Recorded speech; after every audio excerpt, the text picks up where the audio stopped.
Hi, good afternoon. Happy Sunday.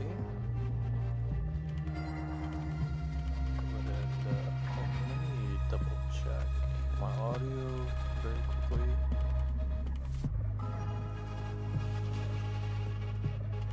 We're not playing any marathon right now. I'm just grabbing some screenshots. But, you know, the title screen has some nice ambiance.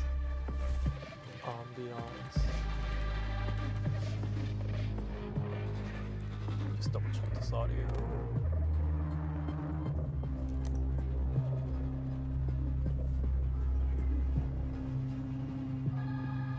We're not playing any marathon right now.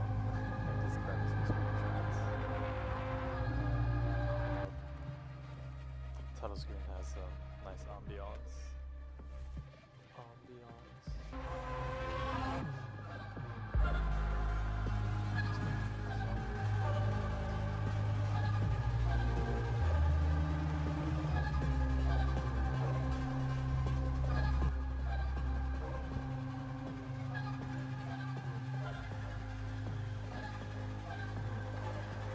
Alright, I think should be okay.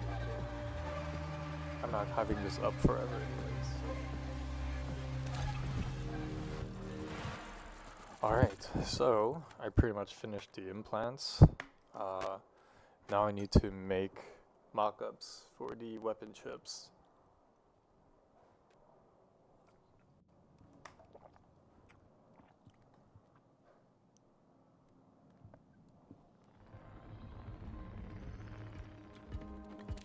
Also, let's see what to buy. What free stuff can I get today? Maybe I just do all this first.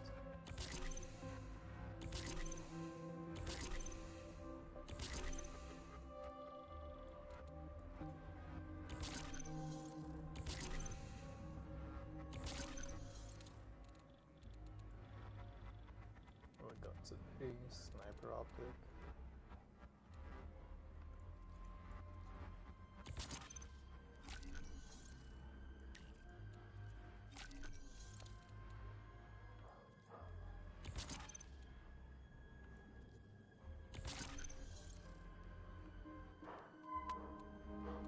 I think I'm capped on these actually. Yeah, I'm capped on those. Capped on those needs.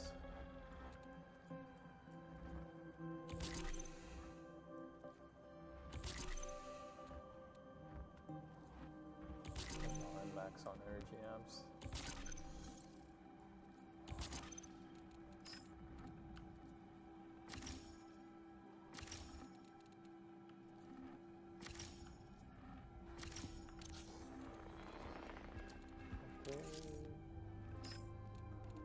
Let's look at weapon chips.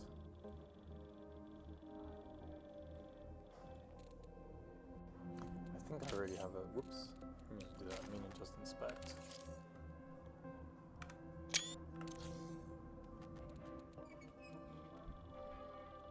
Wish this UI would stay in place.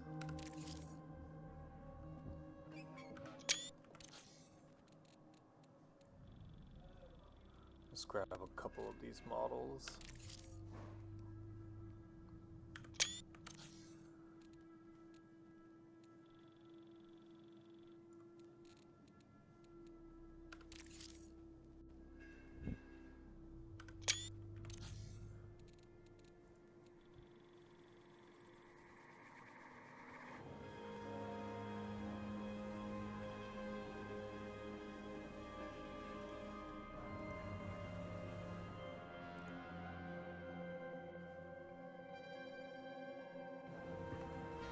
Okay, cool. These screenshots does show what kind of chip it is I'm working with.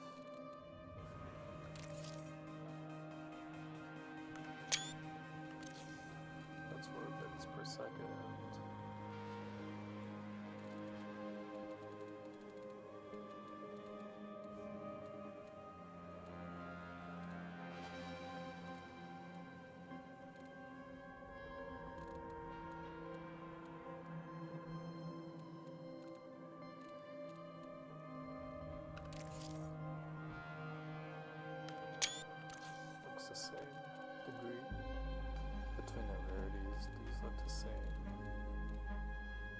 think I got one of every type of chip, but okay, yep. I've got one of each chip type.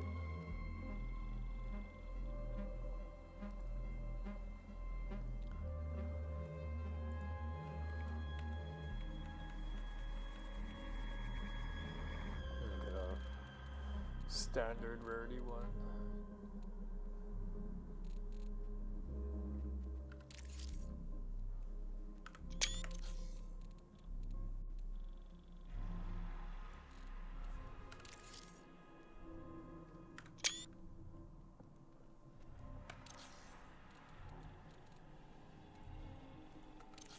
Alright, Marathon. I will revisit you later today.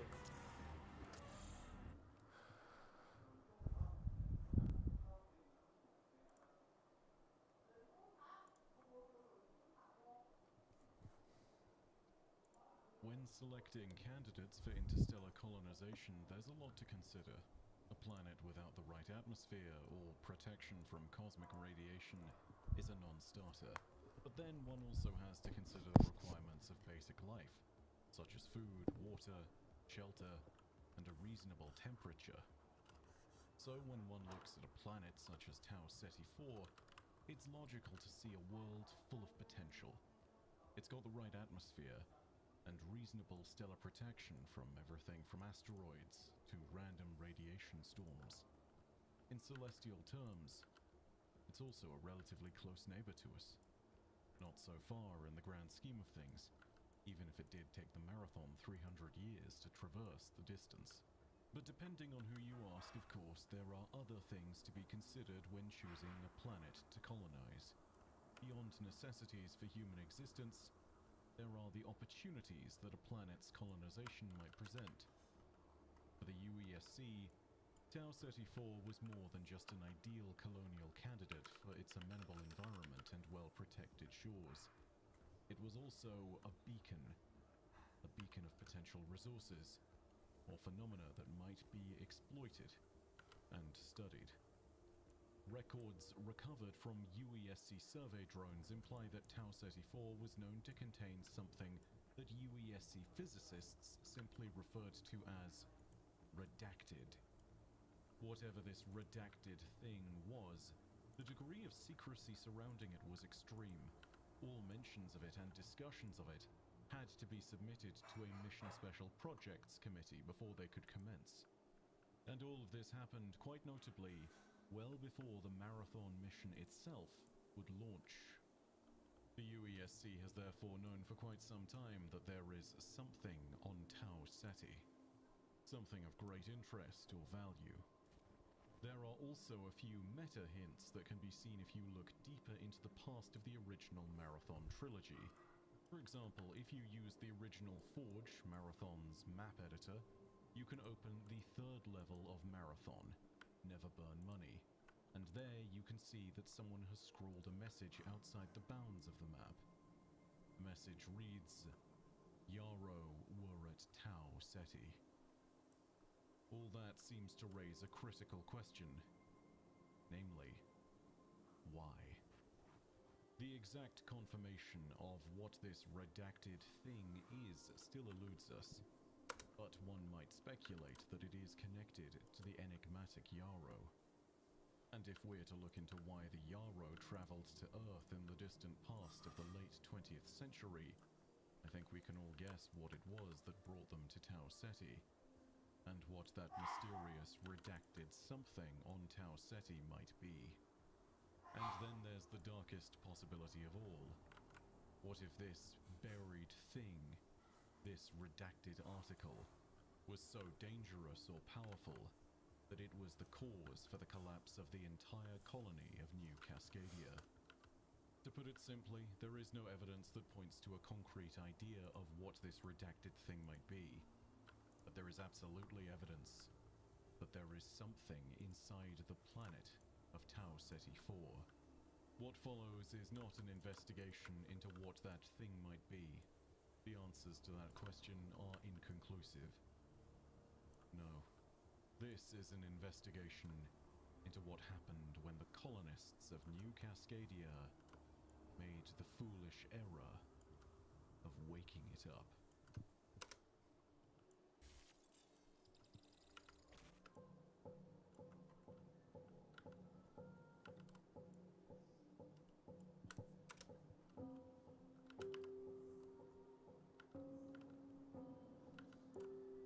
If you're dragging a whole moon and 30,000 people across the stars to reach a colonial site, you'll want to bring the materials to understand that colonial site as well. For the UESC Marathon, these tools came in a variety of forms, including orbital reconnaissance satellites and, crucially, survey drones. It's these satellites and drones that provide us with our first insights into the planet's chaotic nature and whatever might lurk below its surface. On first observation, the satellites detected that most things on Tau Ceti were fairly positive, as had been interpreted by the initial studies of the planet from afar. But there was something odd that couldn't be explained. Tycho, the Marathon's science and communications AI, discovered something odd. The debris disk of the Tau Ceti system was not colliding with Tau Ceti 4. It was almost like there was an exclusion zone around the planet, or as if the debris was deliberately avoiding the planet itself. Of course, this was beneficial to colonization, as there were fewer impacts from celestial objects, and they were smaller. But an explanation for why such a celestial exclusion zone existed was never truly discovered, at least to the best of our knowledge. It was almost like Tau Ceti 4 was being avoided by its celestial neighbors, or as if something deep within it was repelling the debris, like a pair of matching charges for magnets. On its own, this was a positive feature, but it hints at the idea that there was something wrong, something going on beneath Tau Ceti 4's surface, and that was expanded upon by yet more of the survey drones and the workers that maintained them, and the things that they found. In particular, a senior drone technician known as Christoforos would make a series of notes about modifications he made to the drones that allowed them to function on Tau Ceti 4. His findings are disturbing. First of all, he noted that all drones, regardless of their make and model, seemed to be unable to scan below the surface of the planet. Scans via TOI Exomatrix A9 drones using KIDAR, a quantum scanning and information technology, returned nothing and simply resulted in errors. This meant that A9 survey drones using KIDAR sensors had to have these pulled and replaced with lower-tech LiDAR systems. Secondly, subterranean TOI Exomatrix S4 drones that were designed to go below ground weren't getting any results either. The S4 series drones all failed, in spectacular, terrifying fashion, spontaneously detonating when entering dark and narrow tunnels and shafts that led deeper into the planet. This should perhaps have been a warning of sorts. But of course, this only meant that survey teams had to send in human workers to do surveys manually with non-networked tools. Christoforos's notes regarding preparation for human survey work simply read, "Wear earplugs, take anti-hallucinogens, and don't mind the lingering whispers. Bobs say they're not real, and all credible sensor data agrees." This is not the first time we'll see evidence of strange voices and whispers throughout the colony. In fact, the more and more you look into the strange voices surrounding Tau Ceti and the world, the more common they seem to get. And for those wishing to see evidence of it all firsthand, one only needs to visit the Diamarsh and stray too close to the fissures in the ground that now spill up with kaleidoscopic light. Needless to say, this should have been enough of a red flag all on its own, but there were even more strange happenings. For example, underwater survey drones, which were sent in subpar numbers on the mission by Traxxas who underestimated their need, would go to investigate those shallow seas and oceans of Tau Ceti, and came back having been attacked on their dives. These survey drones weren't even capable of exploring the deeper reaches of the ocean, but still something living beneath the waves of Tau Ceti 4 was mistaking the drones for prey animals. They would often return with almond-shaped sucker marks all over their hull. Covering the drones in deterrents like spikes and strange lighting seemed to scare away these animals. But still, the hostility of the world was clear from the outset. And, just like on Earth, venturing into a deep ocean of any kind seems to be a foolish idea. All these results pointed to a planet that was hostile to invasion, but also to one that seemed completely irregular for a few inexplicable reasons. Instead of creating a degree of caution amongst the colonists, these new findings only spurred curiosity. It's at this point that I will remind you that the UESC already knew that there was something present on Tau Ceti 4. Now granted, it's unknown if the survey drones and their findings were actually related to what the UESC physicists had all assessed as being present. But if it is, everything that follows from this point onward is partially the UESC's fault. It means that they knew at least a little about the potential for risk as they delved deeper into the planet. They tried to steal the secrets of Tau Ceti 4. And of course, they didn't stop to think that some secrets are buried for a reason.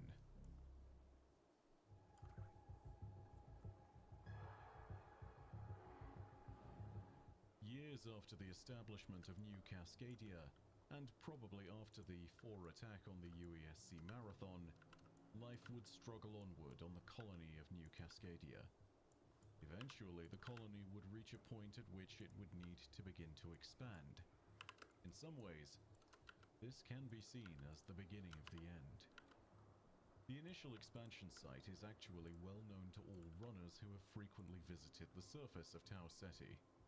It's better known to us as Perimeter.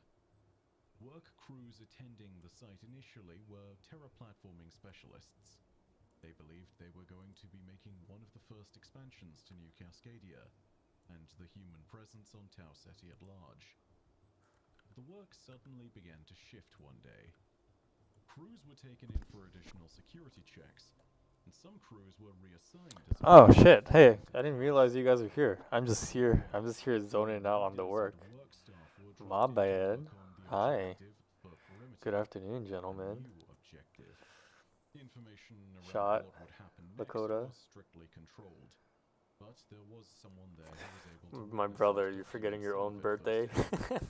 His name was Isaac Kuzmin, and Your he birthday's on the served 17th? as I thought it was the chief 18th, but obviously you know your own birthday. specializing Or not. terraplatforming You don't know tool. your own birthday. Instead, he was a specialist in security, IDK. both of the physical and My the bad, intellectual guys. I didn't type. see you here. He also Can you saw hear me? theoretical scientists starting to appear I within have the some work staff of the Lord Daddy Perimeter Bife crews, going on in the background. which showed them firsthand If you guys that couldn't something figure. strange was going to happen. What the fuck is this thing Their here? objective had shifted somewhat. Instead of initial colony expansions, Why they is instead this? began to install a data wall running across the whole of the perimeter site. At first, this didn't seem like a particularly strange request. The terraplatforming team had done this numerous times on Tau Ceti's surface. However, something was different this time. When the hauler was So linked that's up to that. the data wall and initial scans were taken, the amount of raw data coming back from beneath the planet was utterly staggering. Why is There my... was, in fact, far too much data, and the hauler Okay, had that to was be weird. emergency I was dead like, why is switched that into shit not blackout showing mode. up?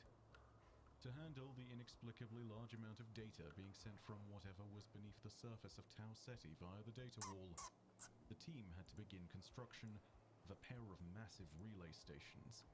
These would send the data up So and have these- it analyzed. The north relay would be completed first, and the south relay was only partway through Shot. construction. I have a niece Stage of the data whose was name is ready to Florence. begin. So whenever I see her, I think Today, about you. even though it was technically operable, the south relay facility remains I have a functional. baby niece named Florence now. When the first of the relays was activated, it still wasn't enough to handle the massive flow of data. At this point, Isaac Kuzmin was starting to get nervous. Apparently, the I colony's am leadership so was lost scared with as well, this and they wanted to shit. understand what was beneath their Okay, feet. here we go. Perhaps they should have contemplated Hmm, whether you they need to could do that? understand it at all in the first place. When both the north and south relays were activated, I am talking, right? data The mic began should to be flow picking from the up my data mic, wall. my sound, my Everything mouth. seemingly started to go wrong. What happened next is unclear, and maybe it is something that relies more on perspectives than grand, shattering events. But Readability something changed. test. Okay, bring these Things down. became strange in the colony. Things were so troubling that Isaac Make Kuzmin you all began line to up experience a properly. breakdown of sorts. His collection of logs recorded during the event, and everything that happened there afterwards, represent a curious entry of data. Isaac tells us that the colonists and colony leadership should have known that something was wrong from the data on the planet, because it was simply too different to any Now other that shit planets is they lined up knew of. properly. He goes on to state that they built the relays and tried to steal impossible data from a world that they thought was conquered by Oh humanity. no, fuck me, dude. It wasn't. Whatever was represented by the relays was not neutral, shit. according to Isaac. Okay, you know what? He expanded on this by saying Easy that fix, it easy defied fix. Let me go into conventional my human recycle bin. understandings of the universe. I More than just accidentally an got error rid of in these physics, two but right here. entirely new physics that Fuck me. humanity was not equipped to comprehend. Where's my recycle bin? Isaac's No, I concluding emptied my thoughts from recycle this, bin as he already. begins to sink further and further into madness, states that it's everything we pretended wouldn't bite us in the ass. It's the unknown. It's the alien. Rip, The fuck me. universe saying, you're too small and too stupid to be here. It's this planet telling us All the to go Gundams? home. Like, you mean where I buy them? Some of them I bought on Amazon. Some of them I bought from USA Gundam Store. Some of them I get from New Type. Some of them I get directly from P Bandai. It just depends on what I'm looking for and who has it, and at what price. Sometimes I sit for a while before I decide to buy a kit. And I can still hear Rilla screaming in the static of the signal stacks.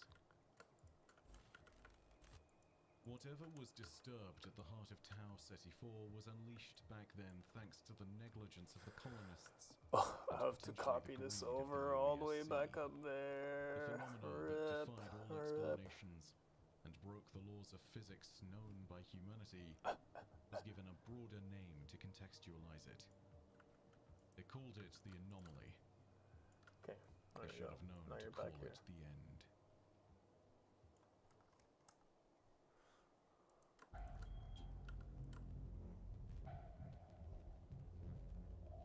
The chronology of the exact events and timeline of what happened on Tau Ceti 4 as it Now we unraveled is cousins. unclear and subject to much interpretation.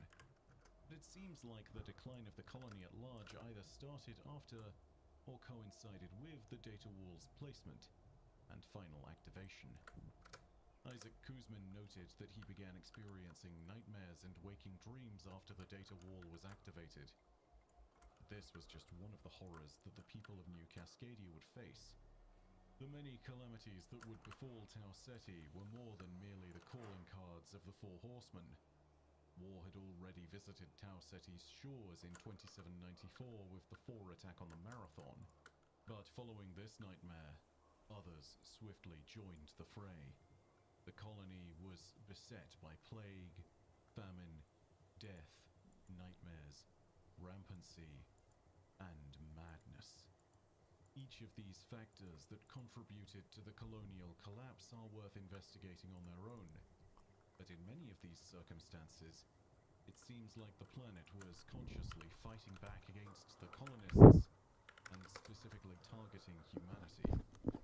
The colonists themselves even Let's say see. as much in their records. I would pull In up my phone particular, camera as so I she can do a searched zoom to discover the origins of the contagion Gundams that over there, spread through but the colony, Dr. my stream is not set up for that right now. One final Let me see, can I do that? where she named the contagion and claimed that it had been made specifically to destroy humanity.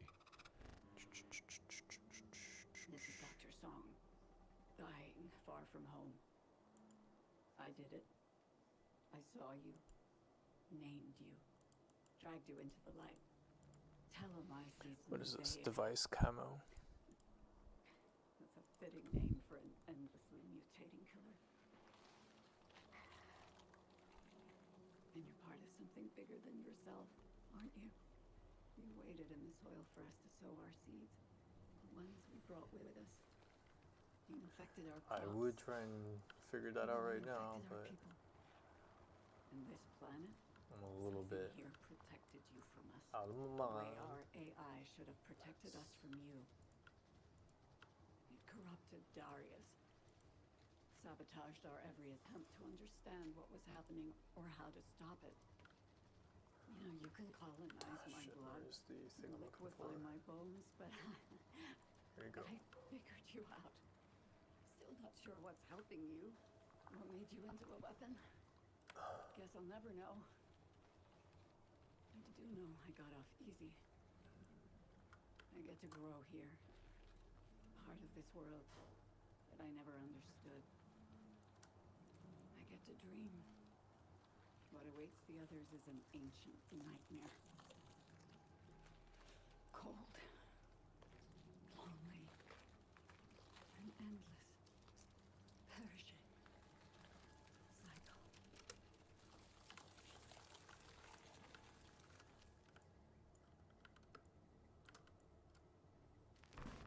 The emergence of this contagion was also confirmed by the new caloric AI liaison known as Gaius to be somehow linked to the appearance of another mystery on the surface of Tau Ceti, the anomaly on Diamarsh. Fixed. Okay. Whether this is Not so related bad. to the anomaly scanned in the data wall is unknown, do but considering need that both seem to emanate from beneath the surface of the planet, This though.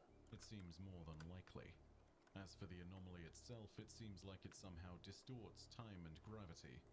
Anomalous material recovered from the artifact also defied all testing that it was subjected to, with tests always yielding a different failed result every time they occurred.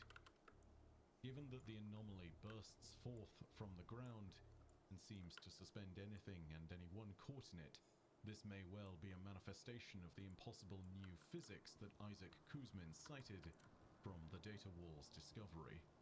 The most frustrating thing of all is that it is technically impossible to know definitively what this thing beneath Tau Ceti actually was. Whilst we know that there was something down there, incomplete colonial records and the enigmatic nature of whatever it is leave us guessing at what might be beneath the feet of our runners. But there is one tangent of theory that is worth following. Incorrect as such an assertion might be, I think it is worth knowing.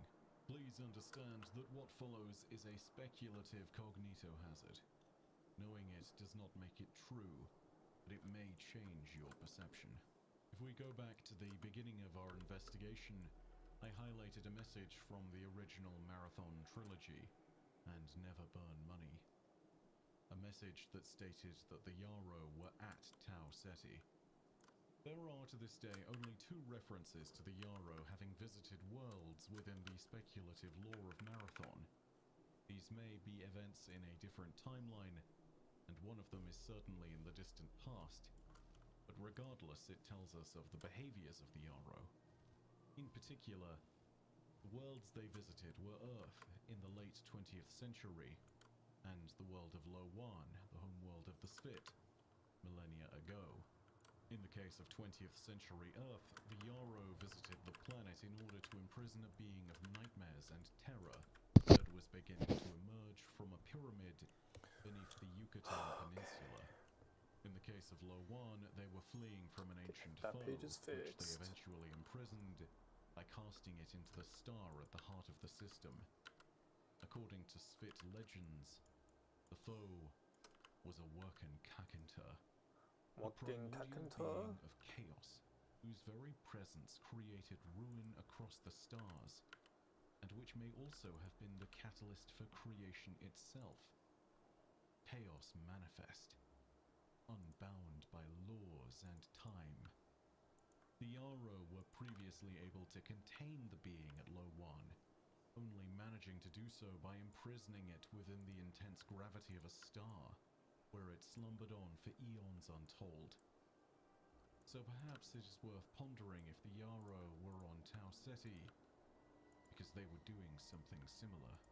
It might go some way to explain the chaos and impossible new physics that Isaac Kuzman saw as the colony began to devolve. It might go some way to explaining the entire collapse of New Cascadia. It might even go some way to explaining the presence of the anomaly itself. The suggestion is simple. What if there is a working Kakantar beneath the surface of Tau Ceti, asleep and imprisoned by its gravity? And what if by scanning it and attempting to exploit it like a resource, the colonists of New Cascadia and the UESC that led them roused a slumbering giant? It's unproven and unverifiable at this time, but such a strange explanation is one of the few that helps us comprehend what might have happened on Tau Ceti 4. It is one of the few events that fits. Of course, it could be an as-of-yet undiscovered phenomenon, Yarrow technology designed to repel us from the planet and whatever lies at its heart, or something else entirely. Until we unearth more secrets from the anomaly and receive new instructions from the factions vying for our attention, we will be left with the ominous knowledge that whatever it is or isn't, there is something beneath the surface of Tau Ceti 4. And it is a thing of nightmares.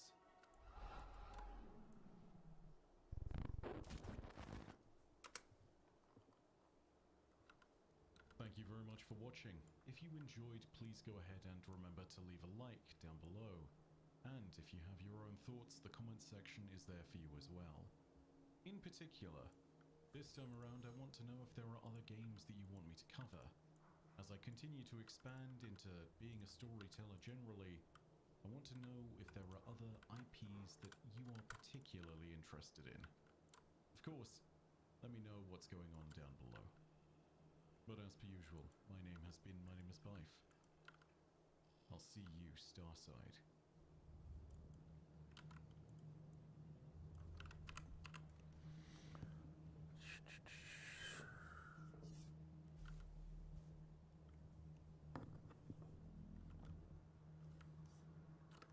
Okay.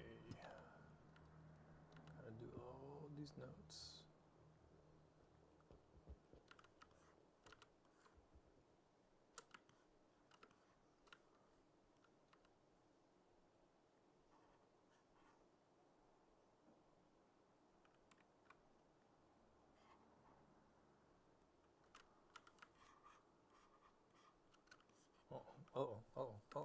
Oh, computer, what's going on?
All right. Oh my! My allergies have been really bad.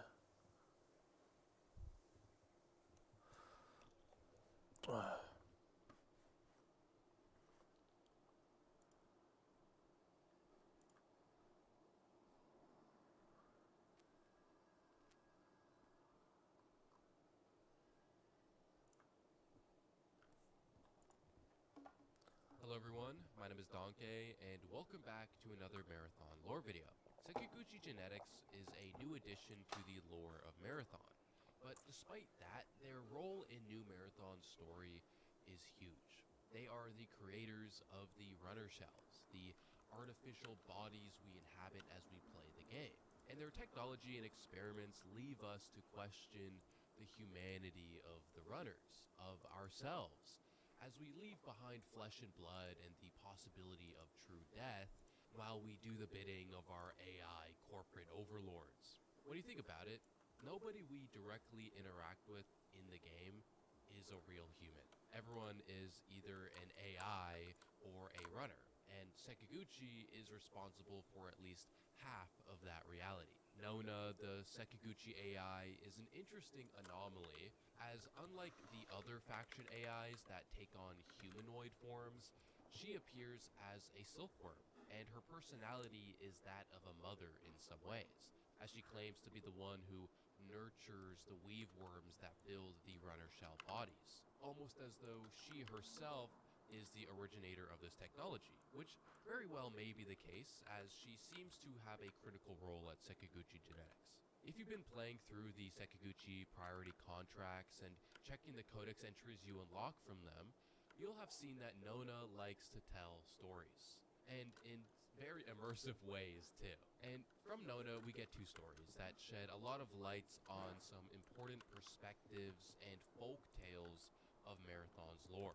Today we'll be covering the first story from the Parasitism 2 out of 5 contract, and in a later video we'll be covering the Coevolution 1 out of 5 story. The Parasitism story is very interesting to me as it tells us a lot about Nona's perspective as the progenitor of the runner shells and how her motherly personality relates to her creations. So please take a listen to the Photoshop! Parasitism 2 out of 5 codex entries. Photoshop! I have consumed every piece of human literature ever recorded. It resides within me, like a memory. My favorites are small and unassuming, many of them nameless, forgotten.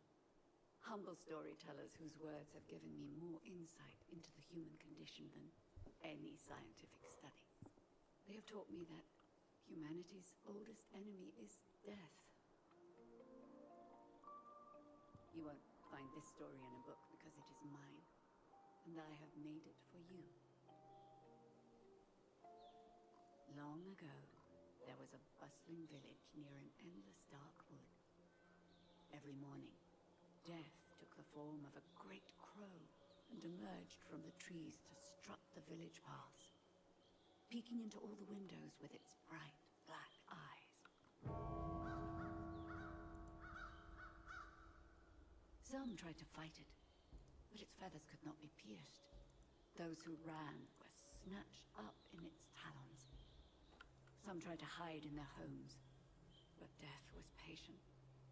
Some left it offerings or wrote it songs, but death was unmoved. Death was hungry. It would not leave unless it found someone to take. Until one night, a strange woman came to the village. The people watched from their windows as she gathered reeds and used them to weave a man. He had stout legs to march, strong arms to carry supplies, and beautiful, clear eyes. The reed man worked through the night, and in the morning, death came, as it always did. It saw the reed man working in the village. It gobbled him up without a second thought and flew away, its belly full. The people came out of their homes. They surrounded the strange woman and began to cheer. But the woman said, "Stop!" And the people saw her cheeks were wet with tears. "I have saved you," she said. But I have lost my child again. And the woman began to weave reeds for the next morning. I love this story so damn much. It's probably one of my favorite codex entries, if not my most favorite codex entry that we've gotten so far. I think it's pretty obvious that Bungie is drawing some inspiration from the theology of Jesus and the Holy Mother Mary, the Theotokos, for this story. Yet despite the pretty clear inspiration, Bungie masterfully crafted this story in a way that clearly shows which character represents who in the lore of Marathon. So I'm going to do some critical analysis, which will involve, talking about its relation to theology. So I will be talking about theology. I'm not trying to preach to y'all, but it's pretty obviously connected to the story. So after a bit of a theological discussion, we're going to connect the dots to how this story relates to Nona in Marathon's lore. So the story of Death and the Strange Woman is a story of death defeated through sacrifice, or a village tormented by the inevitability of death is saved by a woman who weaves together a man, who serves the village in the night with his stout legs and strong arms, and whose death satisfies the crows as their belly becomes full. The death of the man saved the village from losing yet another person to the crows, to death. But despite this victory, the Weaver woman is distraught at the death of her child. This story, to me at least, is a reflection of the image of Holy Mother Mary weeping at the foot of the cross, where despite knowing who Christ is, that she bore and gave birth to God in the flesh, who came to serve the world and spread the good news of life everlasting, who gave his life on the cross as a ransom for the world, and his resurrection being victory over death and a fulfillment of his promise of a creation redeemed. Despite knowing this, despite knowing that his suffering and death was a necessary action for a redeemed creation, she was still distraught at the death of her child, despite the victory, weeping over the dead body of her child. It's the same story. The weaver is Mary and the weaved man is Christ. The only missing piece is the resurrection. But the story does end with the woman weaving together another child. But based on the woman saying that I have lost my child again, suggests that this isn't the first time that her child was used as a sacrifice, suggesting a never-ending cycle of weaving together her child only to lose him again to the crows. I believe in the context of Marathon's lore, the Weaver woman is Nona, and the weaved man is a stand-in for the runner shells. That Nona is the mother figure and creator of the runner shells, where through the shell technology, humanity can truly defeat death, as humanity will never truly die again. As even if their body is destroyed, their mind is preserved and transferred into a new woven body. What's important is that the story paints the picture that Nona views every one of her shells as her children, and that some part of her is distraught at the destruction of her children, even if the person inhabiting the shell doesn't really die.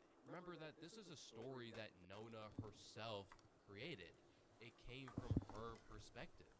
And this may be a peek into a potential stage 1 rampancy brewing within her, of a latent melancholia developing. If you guys watched my recent video diving into my lore breakdown of Dr. Strauss's journals that you can find in Cryo Archive, you'll remember that Strauss tells us about Durandal's habits of writing poetry and stories as a way to express his feelings as he progressed further into rampancy. And these stories were a glimpse into how his melancholia was affecting his functions and interaction with his environment, even at times hiding his poems away from the eyes of Strauss so that he wouldn't get caught and punished. I'm afraid that Nona may be developing a similar habit, writing these stories to reflect on the sadness of constantly losing her children in the pursuit of defeating death. And in a way, our actions on Tau Ceti, by constantly running and dying, may be driving her deeper and deeper into rampancy. Once again, I absolutely love this story, and Bungie really, really knocked it out of the park. I would love to see Bungie do more of these stories, and maybe we'll see how they change as Nona potentially becomes more rampant. As of right now, that's all I have to say about this story. Keep an eye out for my future video breaking down the co-evolution story from Nona. There's a lot of stuff I have to say about that one as well, so stay tuned. And if you enjoyed this lore breakdown, then please leave a like and subscribe. It really means a lot. I hope you guys have a good, wonderful rest of your week. Much love and peace out.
Ugh.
Genetics if you look into your right.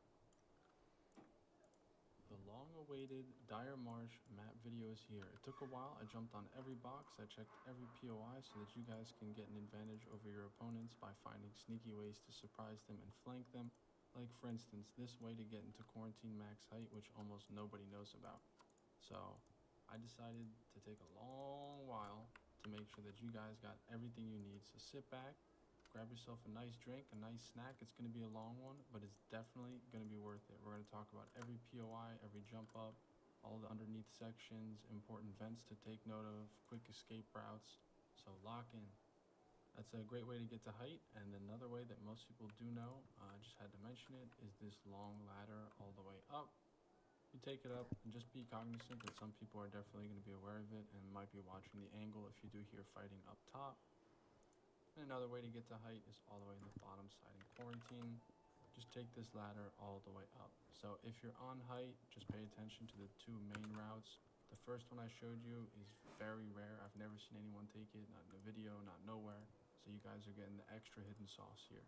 If you want to get to max height and you're all the way down, you can jump on these wires, jump on this box, jump on this ledge, this box again, and now you're at max height. I like to take this route instead of the stairs. Avoids PvE and it's much faster. You can also take it from the ledge there and you come across the same path. If you want to get to max height, jump across here and sprint jump and you should make it. The next thing I want to note is when you're on the staircase, you can get to height here a little quicker than going through the staircase, and you can use it to surprise an opponent who's holding that angle. For instance, like taking this, jumping across, boom, he's holding the staircase underneath. He's like, what the heck? How'd you get there? Well, you got a little bit more map knowledge than he does, so enjoy that one. If someone's running through the front, you hear him pushing through, hold a nice little head angle there. If someone's holding up height and you're lower down here, you got a nice clean shot through here, so you jump across, get a few shots in, he's healing. You jump on this box, jump to where we were before, sprint jump your way across, get a couple more shots in, he's healing, you do your jump in there, and finish and get the kill. So that's clean. If someone's watching that staircase, you can come through here instead, just a small little jump up. If you wanted to get out of quarantine, I'm talking, you want to get out of there fast, jump down, go through this room on the back side, get through the vents, open the door, and you're out. Next thing we're going to talk about is maintenance. Now, maintenance is insane. There are so many jump ups, so many ways to get to height that you've never even thought of. I do want to show the first thing, if you go for maintenance and you want to get out of there safely, take the truck, jump up, get to this highway, kind of high ground walkway. I like to use it. You can either jump to your left, jump to your right. You can play with the head angles up top. If you wanted to wait some time out, you finished a quest, you have a bunch of important items.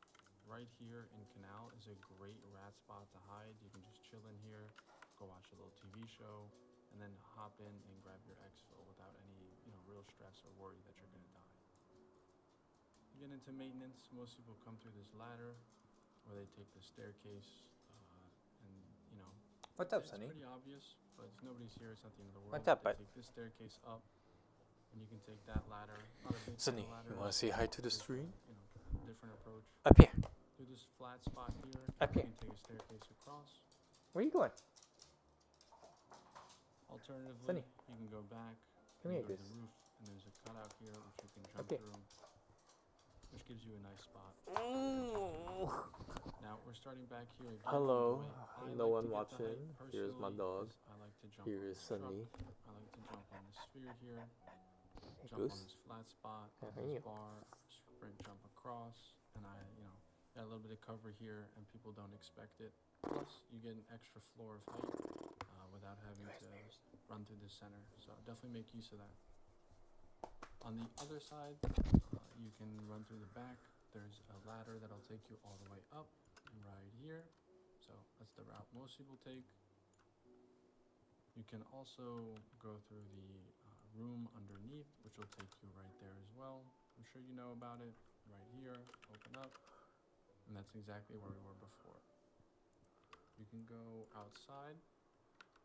You can take the long ladder and make a bunch of noise, but if you don't want to make noise, just jump through here, Whoopa. Climb easy. Get to high ground here on the roof. Right here in maintenance, you can jump through. You have height, and that's where we were before. And see, a lot of people have good head angles on you if they're here already, so I really don't advise taking that route. If you come through this main entrance, Why is this and one you so wanted to get thin? to the second floor, you can jump on the boxes across, or you can take this jump up on this truck, and boom, Oh, you're why at that height was so a little bit thin, of but cover. whatever. So it's a good spot.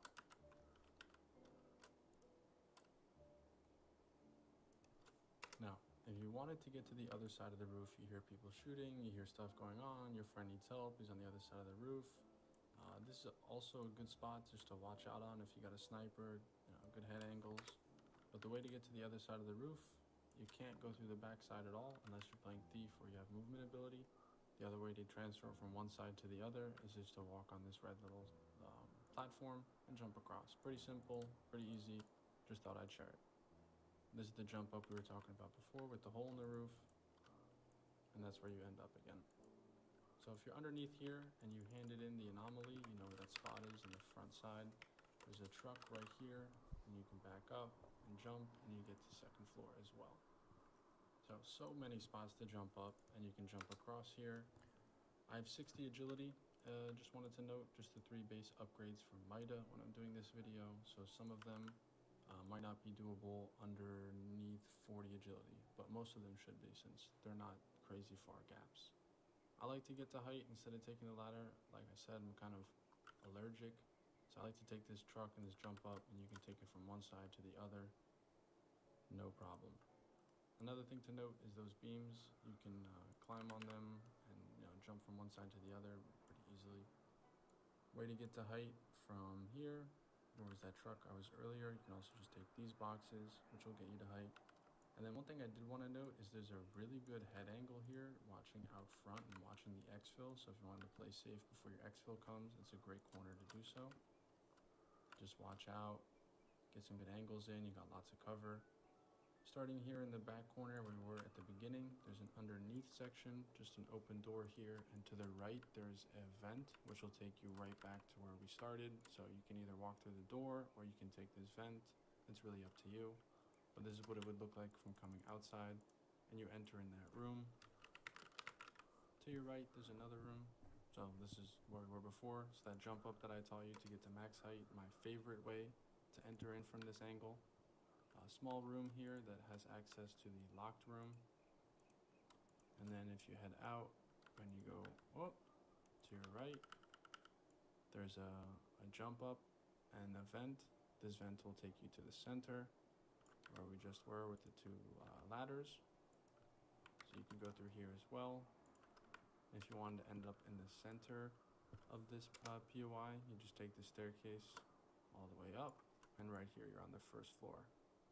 I don't know why the So this is where you end up. circles are thinner.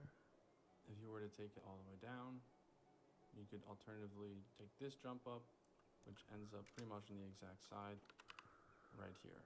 Right where that ladder is that would have taken you up.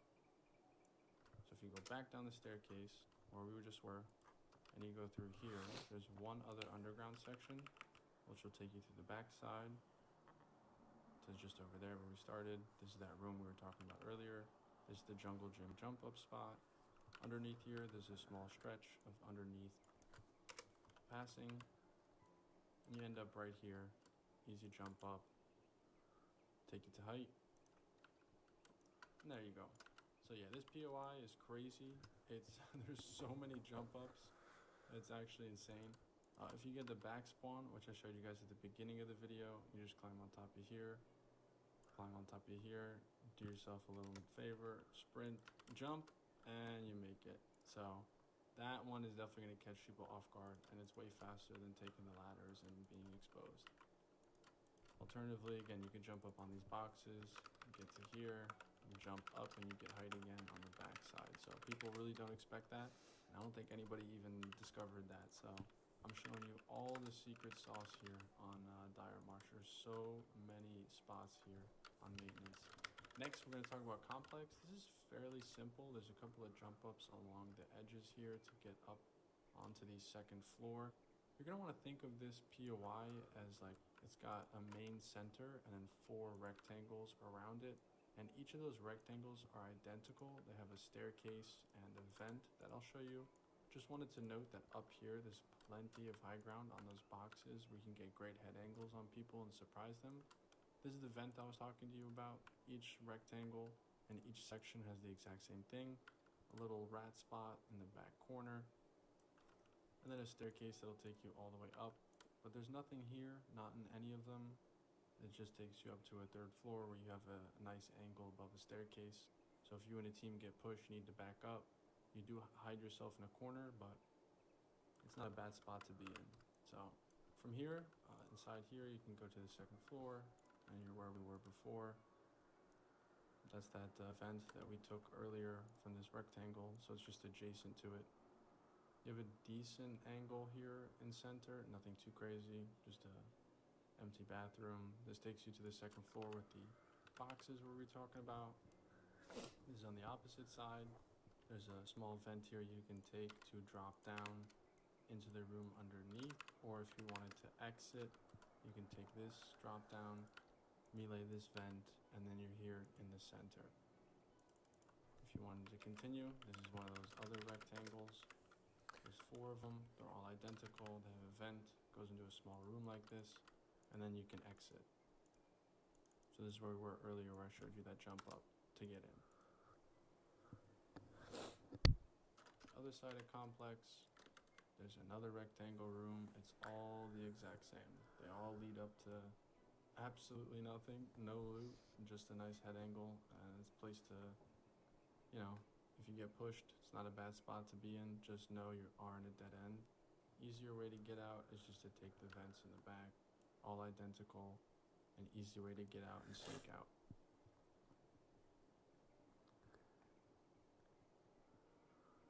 So across here on the back side, you have a little access. This is where we were before. That's the vent we just took. If you wanted to get to the 2nd floor easily, just jump on these boxes and get access, open the door, and now you're in. To your left, there's nothing. To your right, you get access to one of the better spots to hold angles if you wanted to fight the locked box here, or you wanted to fight people. This is the best spot to be. A little vent, quick escape hatch, and you're down on the bottom floor.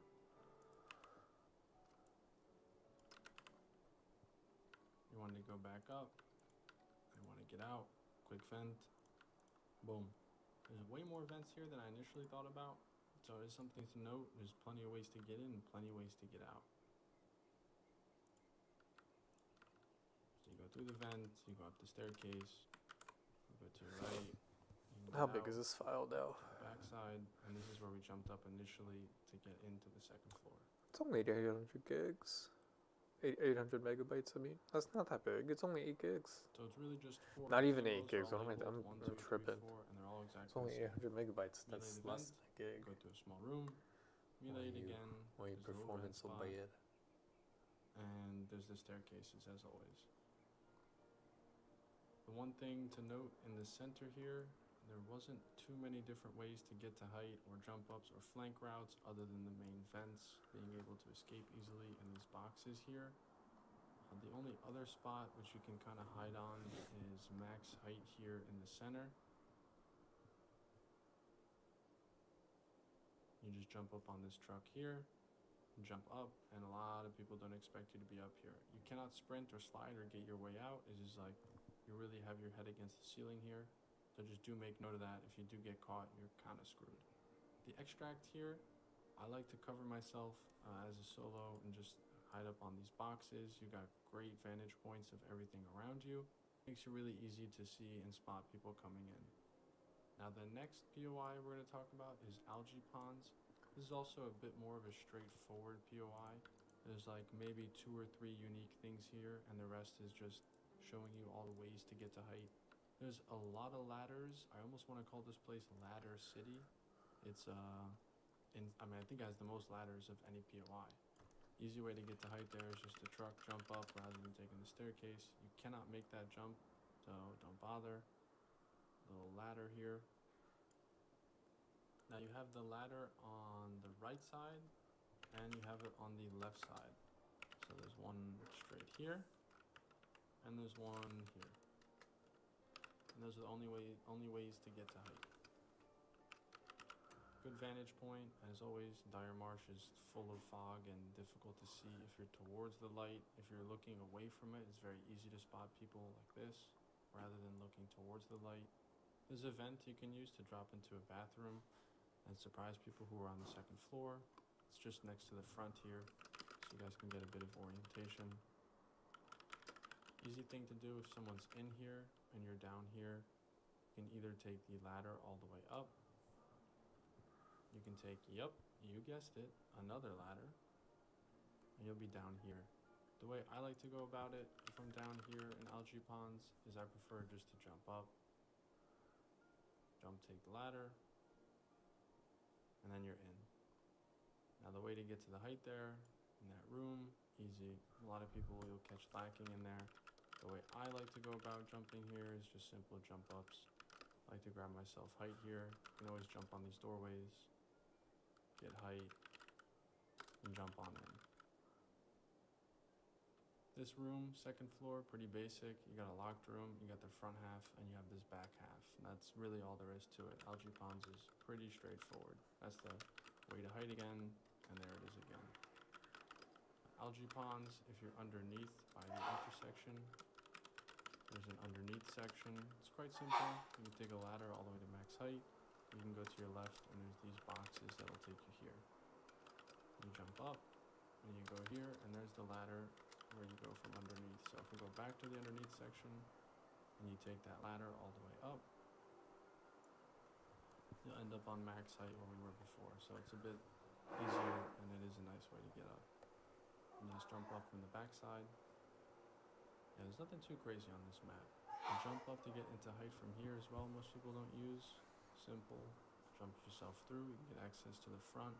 This is where most people are in this POI, that or height. Next, we're going to talk about greenhouse. Now, greenhouse, I didn't expect, and I've never even used these underground sections, but there are so many. There are, like, it has the most in this entire map. I thought AI Uplink was going to have the most underground sections, but greenhouse is a complete maze. So you're definitely going to want to go in one match. Just bring a free kit, go to greenhouse, explore the underneath sections, because it is quite crazy down here. I'm going to try to explain it the best way I can. They have exit signs posted, a couple of ladders that'll take you to the center of the map here. This is the one near the extract. Extract's usually right over there. You go back underneath, you take a left, go straight through, take a right, and we go out here. This is usually where you'll catch a lot of people rotating in the map. A lot of people try to rotate between intersection, so you'll catch a lot of people here.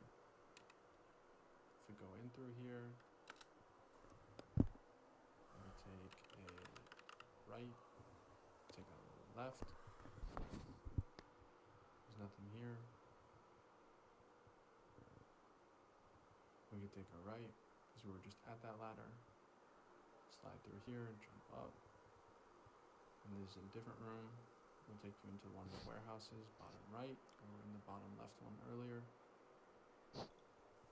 So I was surprised. I always thought greenhouse was like, it's kind of hectic sometimes, and a lot of people, but if you wanted to get out, if you remember these entrances, you can get access to the underneath section, and you can run out. So that intersection of greenhouse, where all the flowers and all those walls are, there's 3 different entrances with an escape hatch there. So you can just sprint, slide down, run down here, and you'll lose them quick because it's very mazy.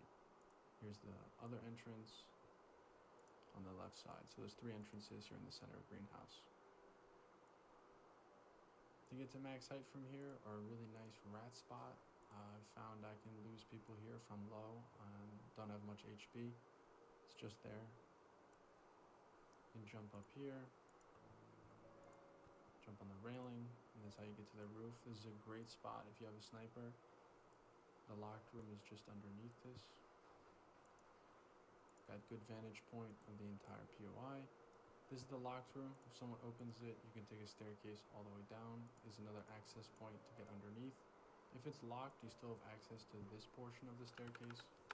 So if you open up that locked room, you can make use of the underground section, loot up everything quickly, and then run down to the underground section and get out fast.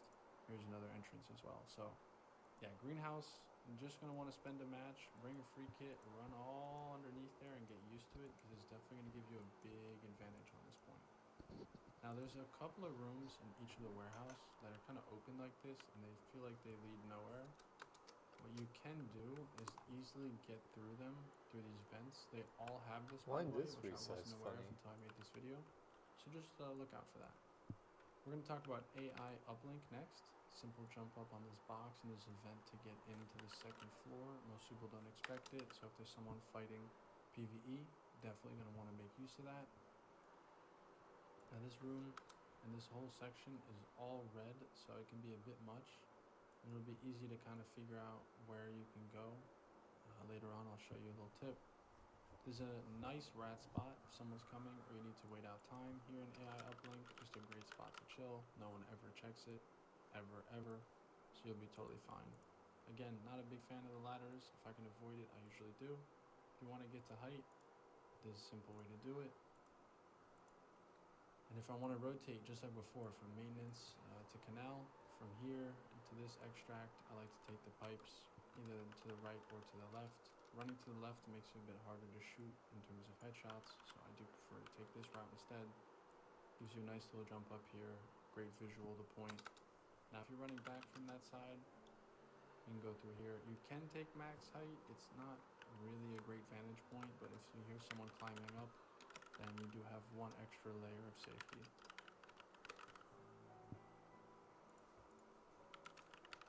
This is where we were earlier with the vent, with that jump up. Here's the one section underneath. There's a vent to get out, just for orientation wise, or right here. This will loop you around left and then left again to the back side where that jump up is on the back side with the box. So you can kind of fool some people. Surprise them from this vent. A little double action, a little double barrel shotgun.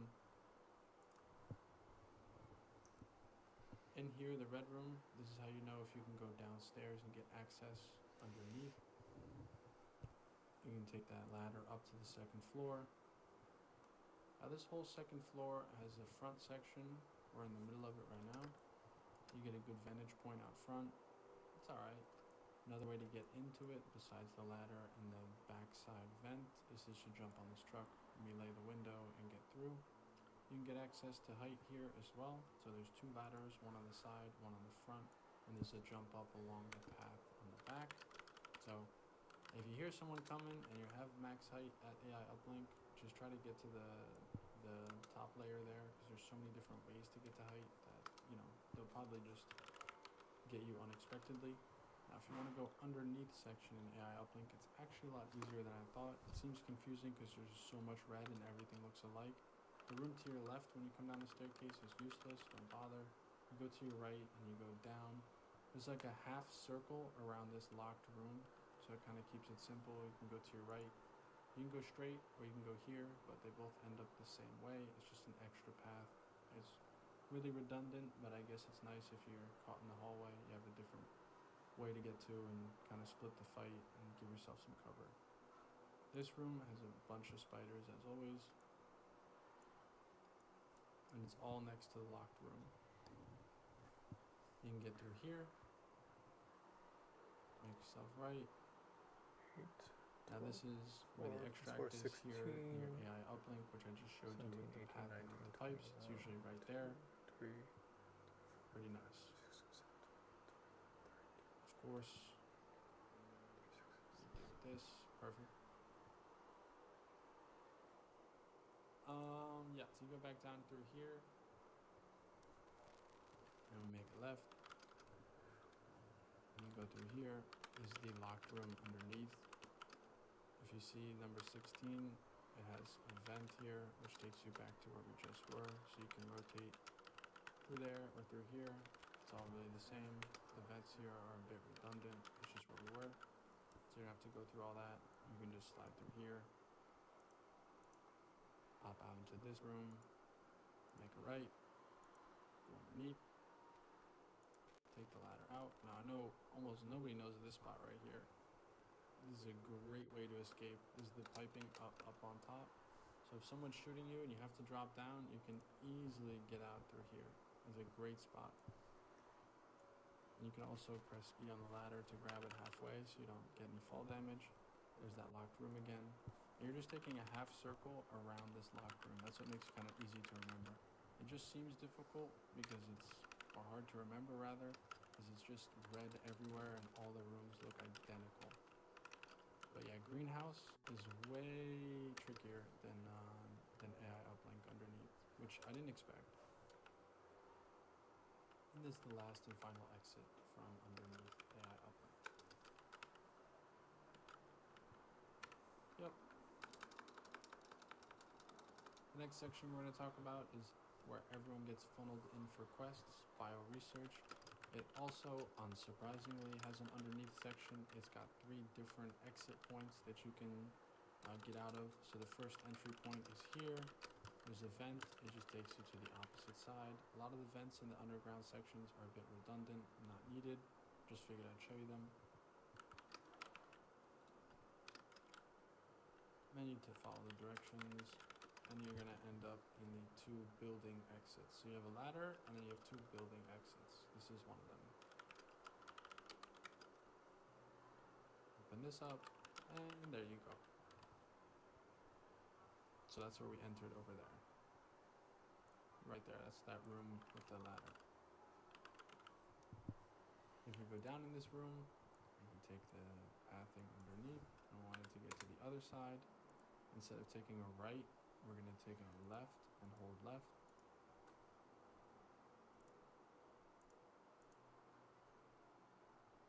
Make another left, a quick right, and here's the other section. A couple of looting spots underneath here, nothing too crazy. And here's the exit. You're right next to complex if you look into your right. There's complex. So another great way to escape fights. I'm sure barely anyone uses them. So if you wanted to go underneath here just to make it a bit more clear, you can go down and to the right and you'll end up in that building, and if you go to the left, you'll end up at the staircase. So making that left just to show you where we started this whole thing. Slide through, and on the opposite side here is the ladder. Yep. So I hope that really cemented it, because bio-research can be difficult with all the quests here, so this is a great way to escape without really exposing yourself. So there's that other exit we talked about earlier. So those are the 3 entry points over there, my ladder, and here. We're going to talk about quick jump ups you can get into. This is where the quest is, where you'll see a lot of people. So I catch a lot of people lacking with this jump up. They don't expect you to come from the window. You can jump to max height from that ledge there. A really nice vantage point. If there's a box here, of course, quick, easy to jump up. If you don't have this box spawn, just jump on these pipes and jump across. It's an easy way to get there. You can get on top of here. Again, I have 60 agility. If you back up just right and sprint jump, you can mantle. If you're up here with a sniper, it's a pretty crazy vantage spot, especially if you have thermal. You can see pretty far.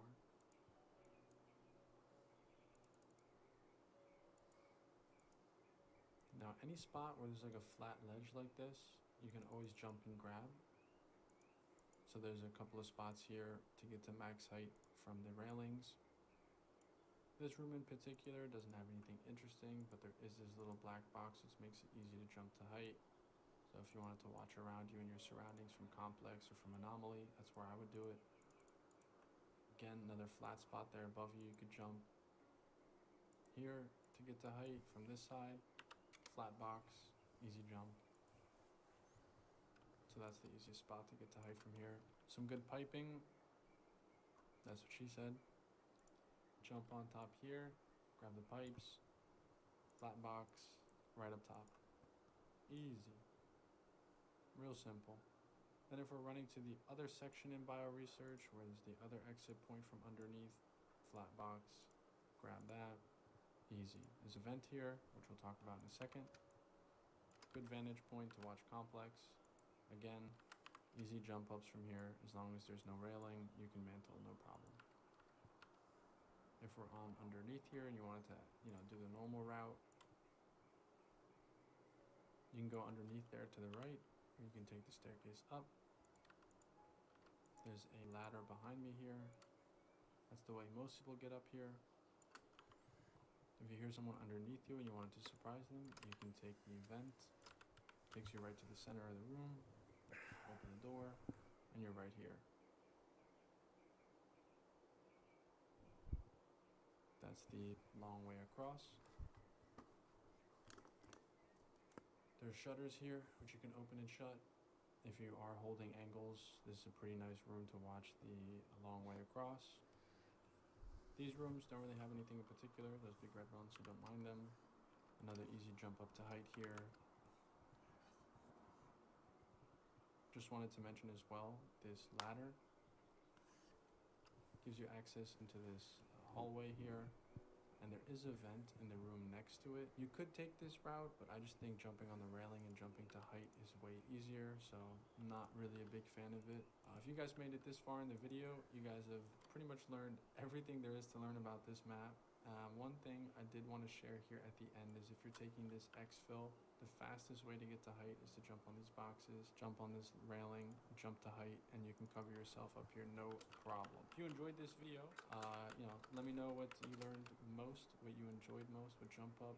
In particular, for me, it was the underground section in Greenhouse, and it was the jump ups in Maintenance that were pretty complex and fun to find out. It took a while trying to avoid everyone, but this is a little transfer route I'm showing right here, the fastest way to get through intersection without dealing with all the PvE.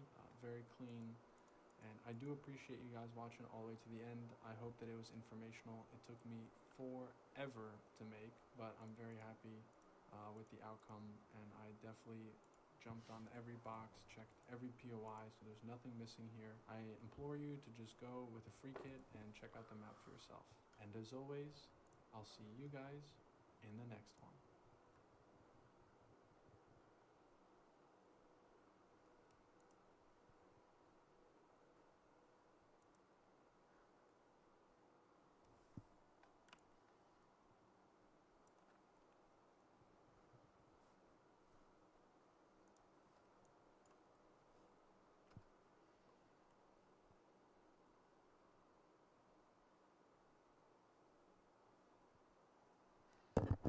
It's so funny.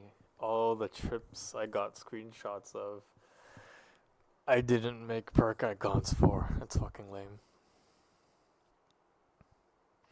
It's fine, it doesn't fucking matter.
If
you've ever found a kit you love running but struggle to buy it consistently, this video is for you. So whether you're just starting out or already deep into your faction upgrades, in this video I'm breaking down the definitive guide to salvage and bartering in Marathon, why salvage is more important than credits, how to stack it efficiently, and how to turn it into the exact kits you want every single day. And by the end, you'll know exactly how to route your runs to get what you want, so you're constantly printing guns, armor, meds, and utility from salvage. This makes running cryo so much easier and a lot less punishing. Let's get one thing crystal clear right away. Salvage is your most important resource in Marathon. Early game, salvage is what unlocks your faction upgrades, and those upgrades decide how strong you are for every future raid. So they come before everything else. But salvage doesn't stop being important once your early upgrades are done. Even when you're hunting purple salvage in endgame unlocks, salvage is what fuels your progression, your barters, and to complete your best kits. So here's the rule I want you to play with from now on. If it's salvage, it matters. Now, credit value makes you feel good about a raid, but salvage makes you powerful for the entire way. Now, why exactly are we hoarding salvage instead of just selling everything and swimming in credits? You see, the faction shop rotates every single day, and they don't just sell basic stuff. You'll see guns you can't buy from the regular shop, cores and implants and other rare gear that you want to run, and being able to buy as much utility as you want with no limit. The same item can show up with different trades on different days, and it can cost completely different salvage types depending on the rotation. That's why you don't want to just stack the salvage you see in the shop right now. You stack all salvage because tomorrow's rotation might suddenly make that weird item in your stash a key to your perfect build. And on top of that, some items like grenades can be bought with credits, but only in a limited daily amount, and once you hit that cap, that's it. But if you buy them through salvage barters, there's no daily limit at all. You can buy as many as you want as long as you have the salvage, and that's the economic cheat code. Credits are capped and controlled, but salvage barters are uncapped. So we prioritize salvage over raw credits because credits hit a ceiling, but salvage lets you mass produce kits whenever you want. Next, let's talk about the perk that secretly boosts your progression, Materialist. Materialist is a perk on gear that literally adds extra salvage to everything you extract with, and there's two different versions. One that works with gray and green salvage, and one that works with blue and purple salvage. Now that's the really valuable stuff. Each piece of gear with Materialist adds a +1 to that salvage tier, and they do stack. So if you have 3 pieces of blue and purple Materialist on you, and you leave with 1 purple salvage, the game doesn't give you just 1, it gives you 4, and that's insane value. Materialist doesn't just help you, it literally duplicates your progression, and if you're not stacking it on your farming kits, you're pretty much throwing progression away.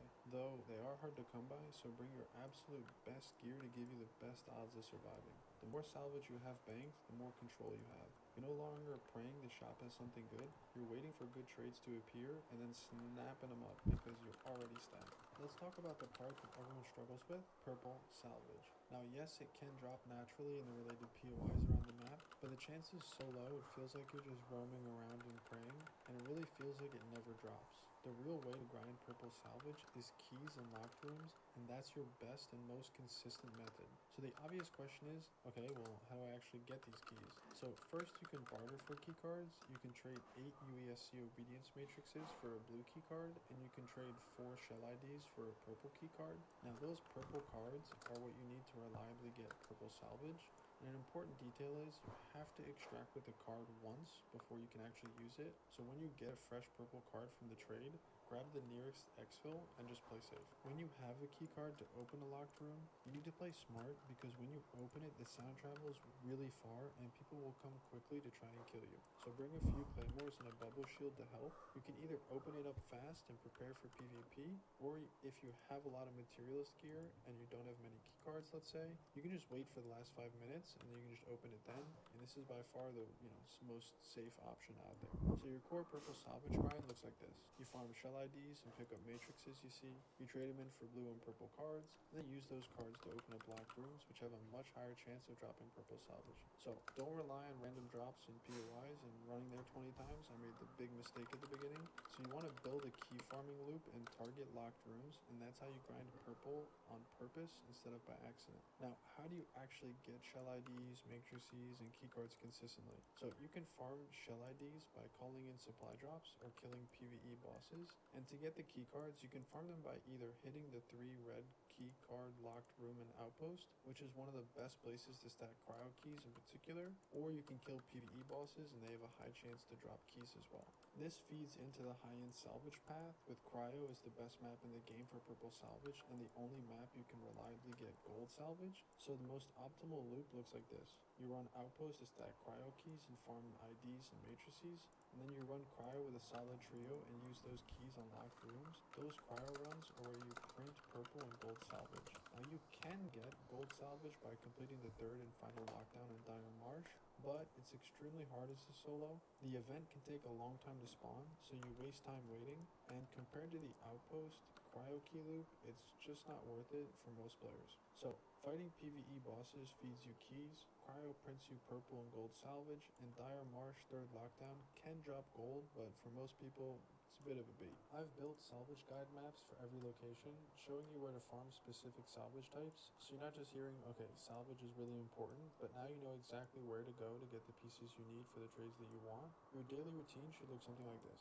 You log in, you check your faction shops, you check your barter tabs, you spot something juicy, maybe a rare gun, cores, implants, or some strong consumable trades you want to spam. Decide which salvage you need for those trades, open up the salvage map for the relevant area, then you run that route to farm that specific salvage. So if you wake up and you see a disgusting trade for a core or a rare gun, you can just grab them before the trade is gone for the day. Now that's the mindset I want you to have. You're not just reacting to RNG and hoping the game blesses you today. You're using salvage and map knowledge to force the economy to work in your favor and buy the kits you actually enjoy on demand. Let's finish with a simple checklist that you can remember. If it's salvage, trust me, it's valuable. Early game, put all your salvage into faction upgrades first. Mid and late game, you're going to want to hoard salvage so you can instantly buy good barters when they pop up in the shop. You're going to want to always stack materialist on your farming kits so that you can duplicate salvage. And use key farming loops and locked rooms for purple, and in cryo, gold salvage. Outpost to farm keys for cryo, and then send cryo to cash them in. If you play with that mindset, your stash, your kits, and your upgrades will climb way faster than someone who just sells salvage for some quick cash or prioritizes credits over everything. I've been stacking salvage since the beginning, and I'm very happy I did, because whenever I lose a core, implant, or a weapon I can't buy from the shop, a day or two later it'll always come around in the barter section for one of the factions, and I'm like, yes, I can buy a few of them because I love running that core, that implant, or attachment for a weapon. So definitely stack as much salvage as you can. You never know when it's going to come in handy. So if this helped you understand why stacking salvage is the real meta in Marathon, drop a like so more people will stop throwing away their progression. And comment down below with the craziest barter or salvage to gear trade you've seen. I'm planning on doing a full video breakdown with the best barters in the game, and I might feature your find. So I want to record each day's barters and start to create like a master list. So we'll see if I can get that out there. Maybe take like 5-10 days worth of data and just keep adding to it. So thank you for your support, and as always, I'll see you in the next one.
What's wrong, Sonny? What's wrong, buddy? Why are you growling? Sonny, what's wrong?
guys, I think I'm gonna wrap it up kind of soon.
Oh man. Jesus, what was that, like 3 hours? To try and composite this side of the page. Another couple hours and I think I can finish. I gotta do a couple mock-ups for different rarities for these chips. So I gotta pick a couple of different chips to make. Let's see, what perks did I actually get done? Did I make? Let's just do this really quick.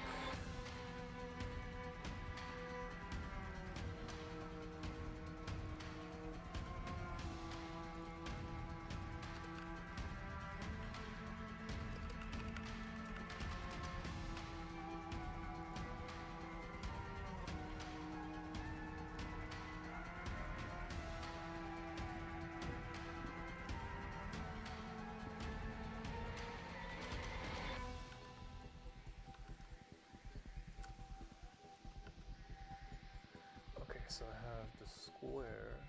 Square can be heatsink. Heatsink can go on this one. I think.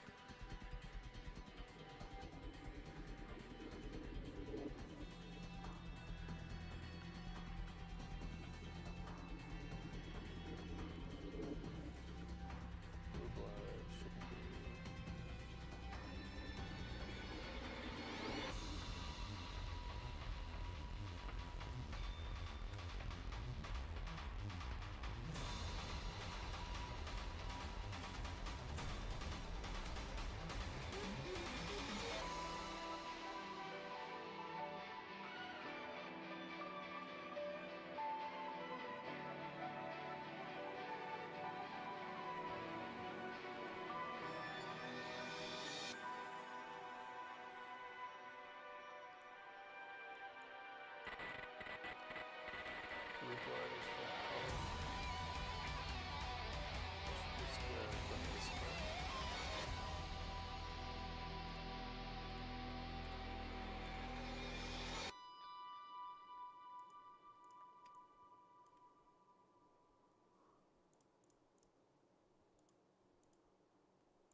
Oh, my brain can't handle this right now.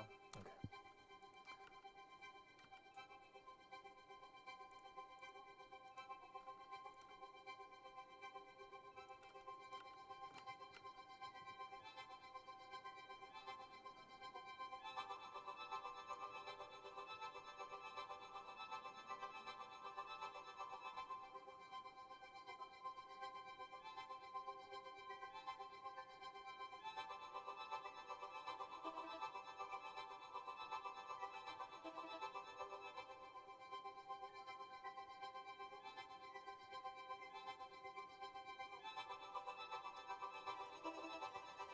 Heatsink should be a patch.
Nope, looks like I have to open up the game again to inspect it.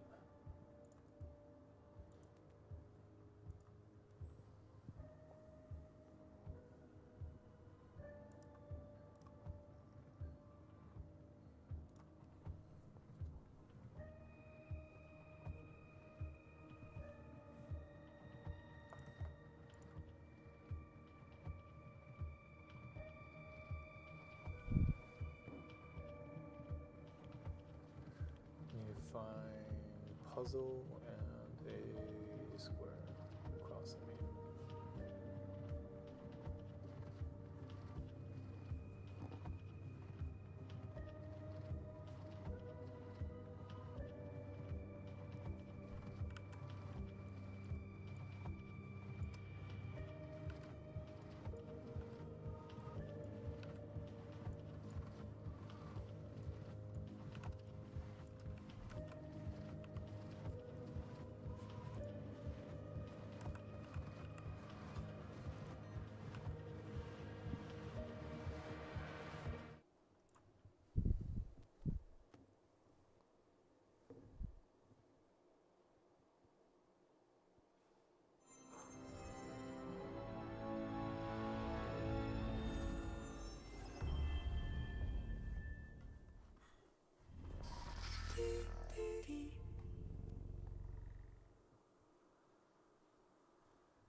They reduced the amount of shapes, actually.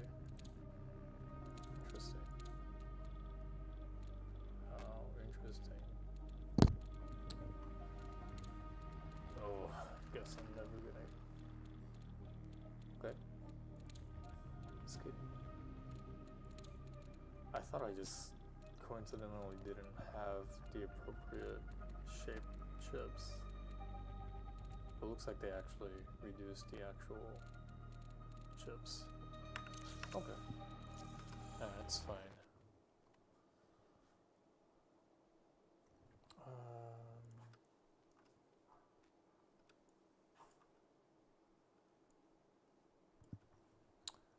Where is that?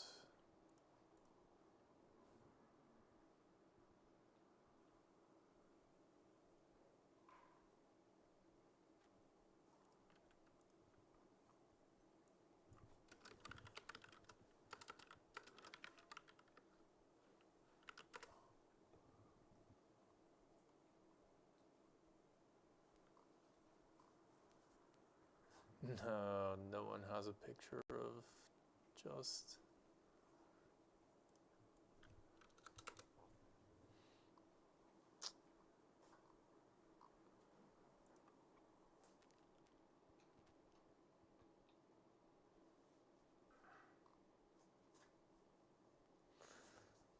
I mean, if I really want to, I can just freaking scrub someone's YouTube video, just scrub someone's VOD.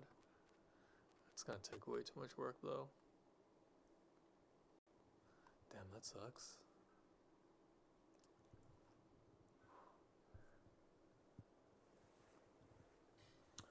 One more cross, huh?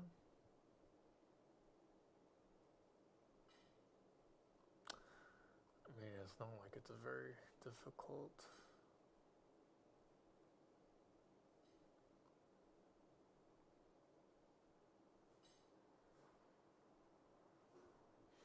I don't have anything in orange.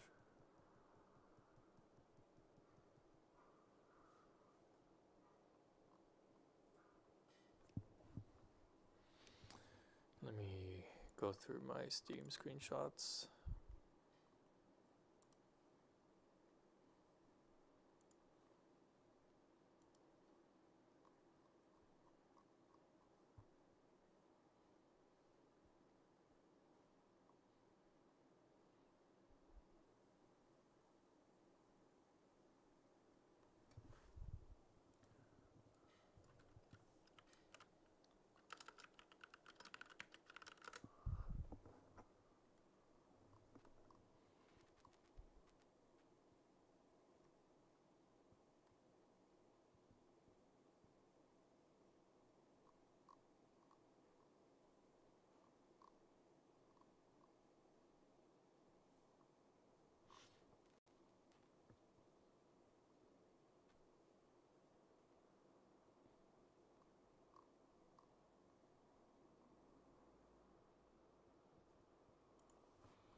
Doesn't look like I'll ever find it.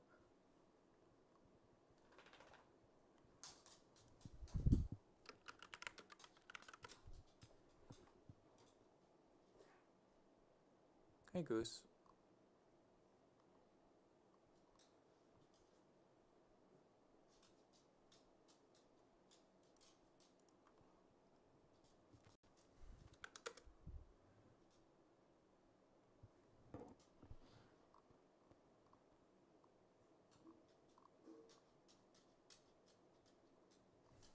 Hey Butt. We'll go out for a walk soon, okay? Hang on, Butt. Hang on, Goose.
Behavioral builds with it of you're going that approach and up into the one of the most influential attachments. Well, I do think this attachment is fairly good and does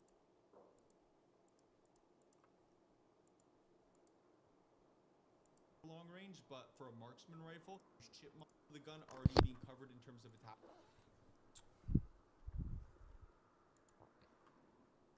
So there's that you can have on. Now, make our stat mods actually it's for things you can tell from like the magazines at least, and that to be.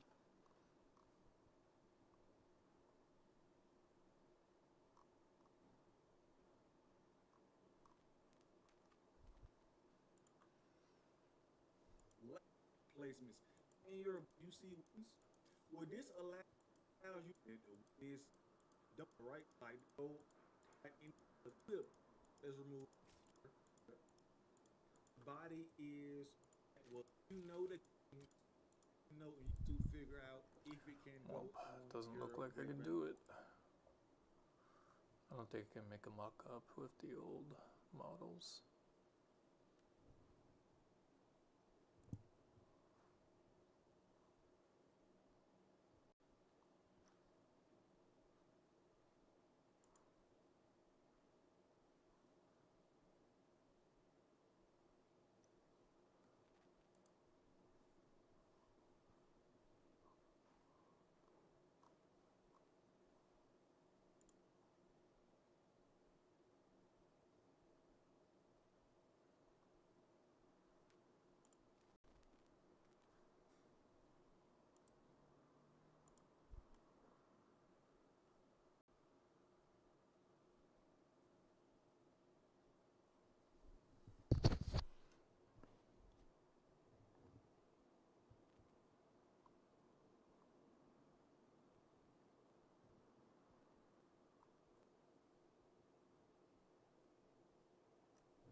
Looks like I won't find it.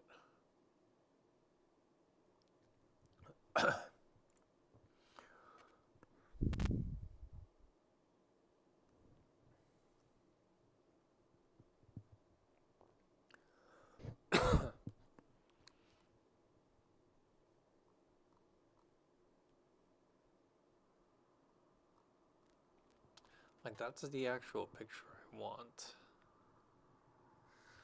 But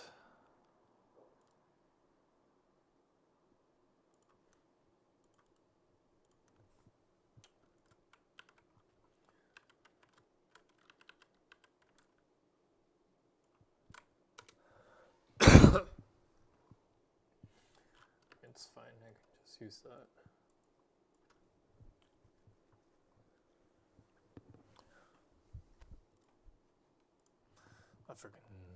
It's freaking lame. I already have a square.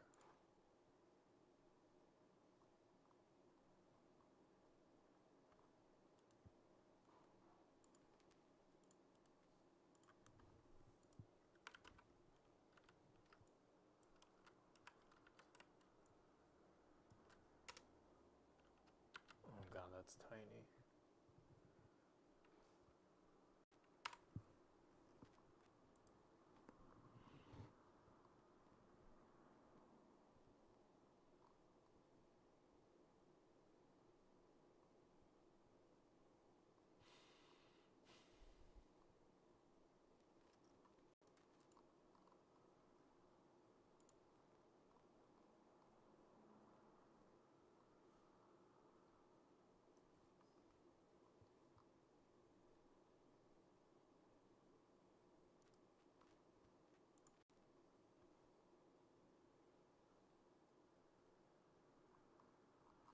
Like, where is that picture?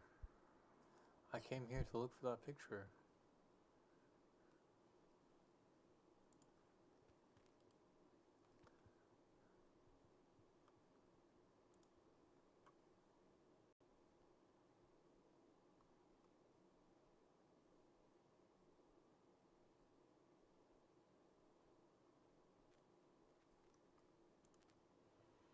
I need more like that.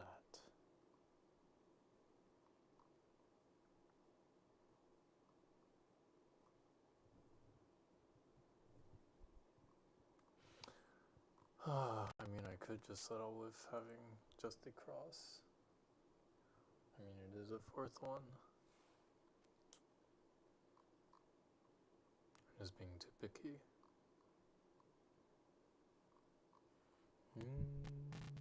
Okay, fine. We're giving up on it. I'm gonna take my dog on a walk. Alright, everybody. I am gonna end the stream here. I'll probably finish this up tonight, but I probably won't be streaming this anymore. Gonna try and